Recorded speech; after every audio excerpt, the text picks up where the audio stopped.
conociendo parte de los planes y propósitos de Dios para con Israel y los gentiles.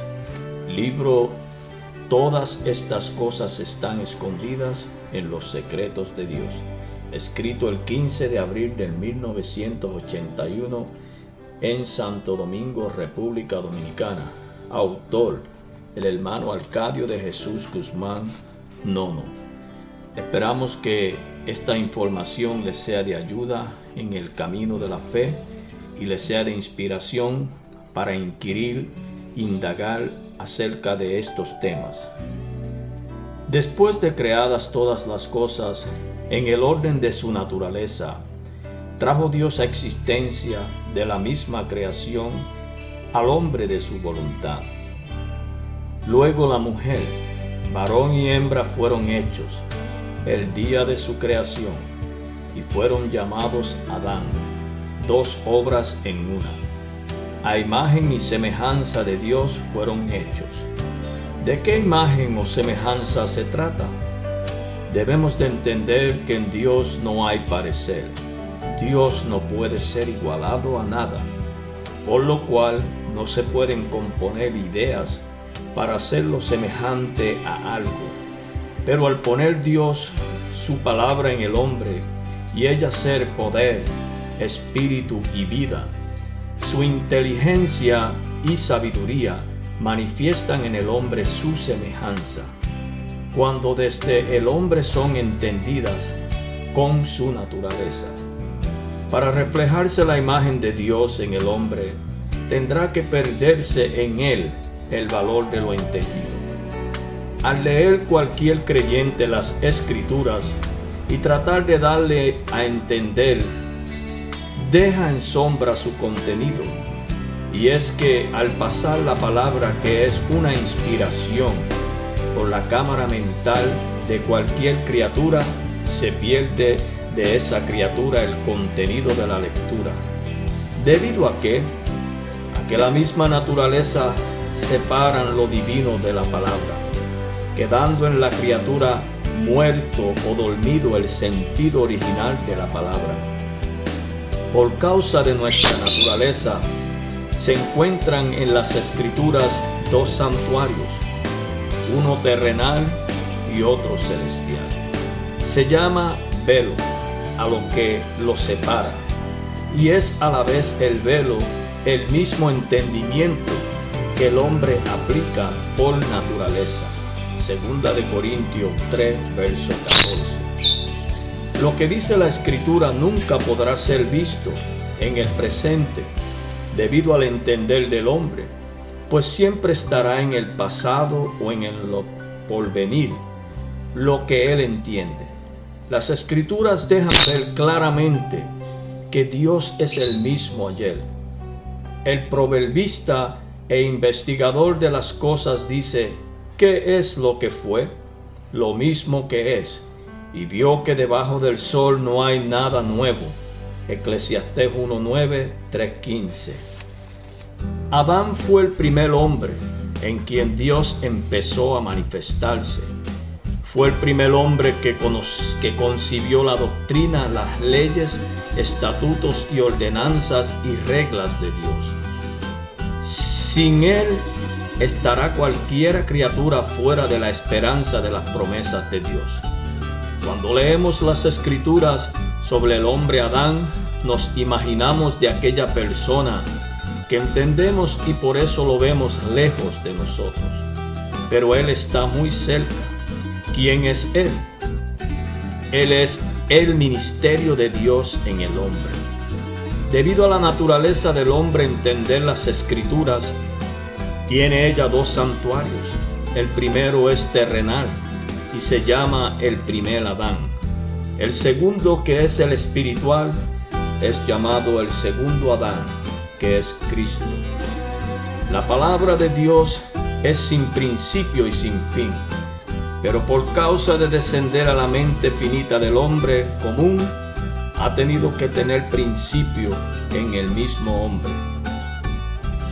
En este principio entra el creyente al santuario terrenal, donde se le permite al creyente alcanzar el grado de la santidad. Cuando Él haya andado en integridad y fidelidad a esa constitución, el rostro de ese ministerio es el que tiene la semejanza de Dios. Cuando de ese ministerio se pasa al segundo santuario, no hecho de mano de hombre, es decir, no formado de la imaginación del arte de la ciencia común, sino que habiéndose rasgado el velo que le está puesto en el entender del ser, da lugar al segundo santuario. Es entonces cuando tenemos reflejado en ese segundo ministerio, altar celestial, el rostro, o sea, la imagen misma de Dios. Con estas declaraciones podemos entender, si así lo permite la voluntad del poder divino Dios, creyendo desde luego que Dios es el mismo ayer, pues antes del hombre referido en la Biblia llamado Adán, hubieron seres inanimados, los cuales son referidos por el patriarca Job en su capítulo 30, del versículo 1 al 8. Muertos. ¿Quién es muerto? Muerto es todo aquel que le falta la vida, por lo cual no tiene movimiento. Entendemos entonces por qué Jesús dice a un discípulo suyo: deja que los muertos entierren a sus muertos. Dentro de lo que es Dios, los hombres que no tienen movimiento son llamados inanimados. Las criaturas comunes son seres inexistentes a la vida de Dios.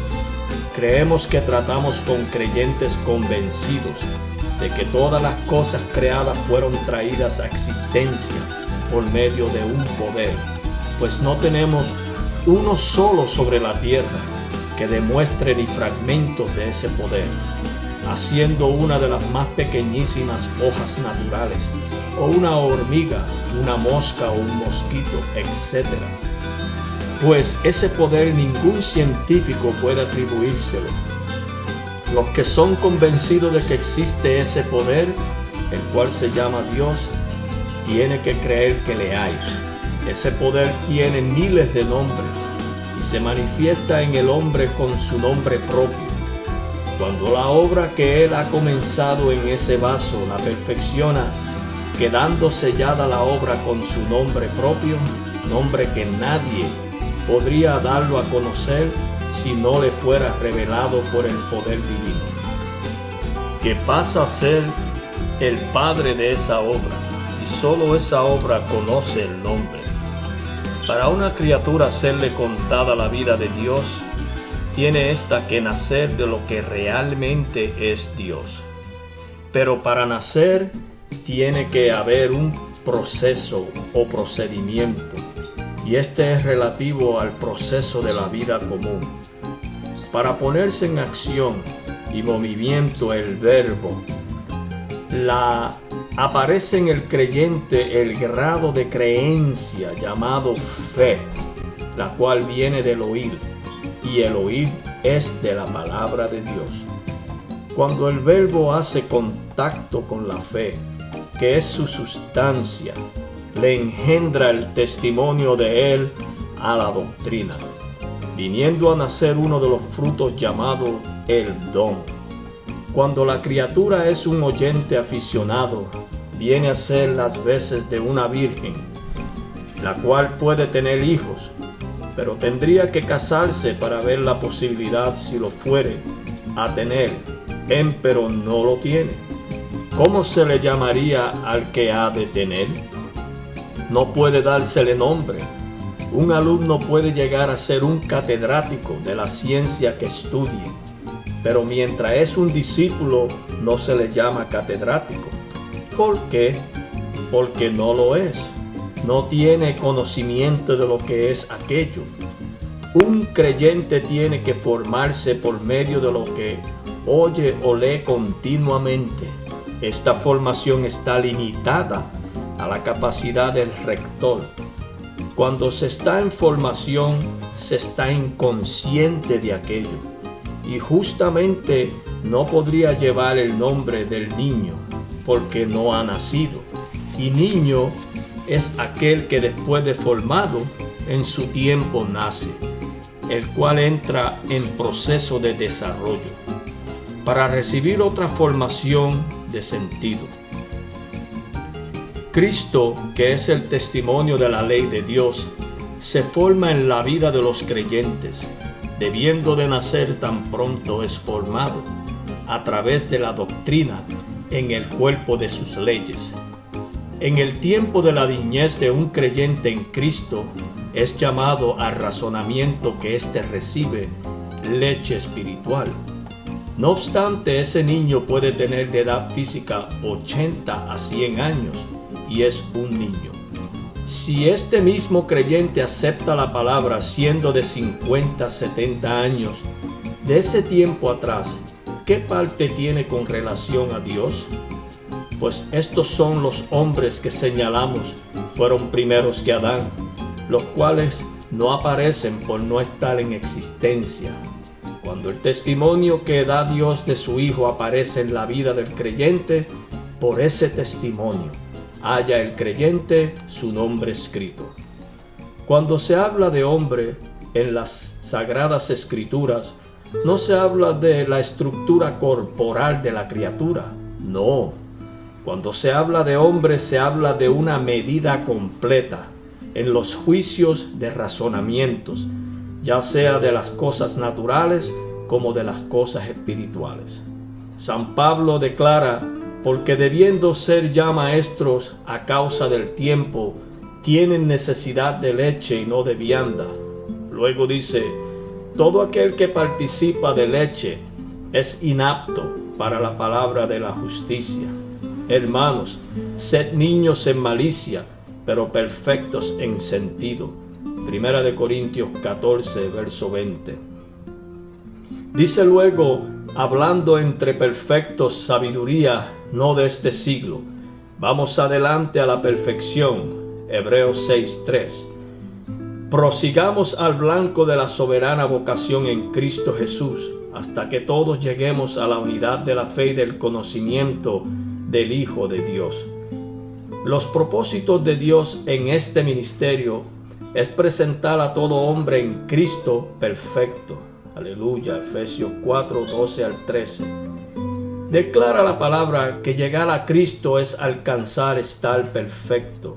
Colosenses 2, del verso 9 al 10. El hombre en sí no es perfecto, pero al cubrirlo las leyes de Dios y ellas ser perfectas, se le cambia el sentido y se convierte el hombre alma, y esa ley lo hace sabio y luminoso. Salmo 19, del 1 al 10. La perfección que el hombre está llamado a alcanzar de parte de la palabra es en el don que se desarrolla en él, pues cada don tiene su medida, la cual es completa de Dios. Pues un creyente entonces puede un creyente abundar en lo que él está completo, pero puede escasear en lo que otro también abunda. ¿Cuándo comienza la vida de un ser a ser contada? Tan pronto nace. La palabra dice: son hijos de Dios los que son engendrados de Él. Amén. Juan 1, del 10 al 13. Luego lo que se engendra tiene que nacer. Antes de ser engendrada la vida según la voluntad de Dios, ¿qué vida se le cuenta en Dios? Pues en cuanto a la vida que es según Dios, no está en existencia. Sin embargo, al orden estadístico, o sea, social, figura con su correspondiente edad. Decimos que el primer ministerio en su rostro tiene la semejanza de Dios, pero en el segundo ministerio de la palabra en su rostro aparece la imagen del Dios vivo. ¿Por qué se dice el Dios vivo? Porque en el primer santuario o ministerio el culto es ofrecido por lo que el hombre en su naturaleza entiende, y en ese entendimiento la vida del verbo viene muerta. Rasgarse el velo es llegar al fin. ¿Quién llega al fin? El hombre en su entender. Entonces entramos al ministerio de vida, que sigue en la misma palabra, sin principio y sin fin. Hebreos 7.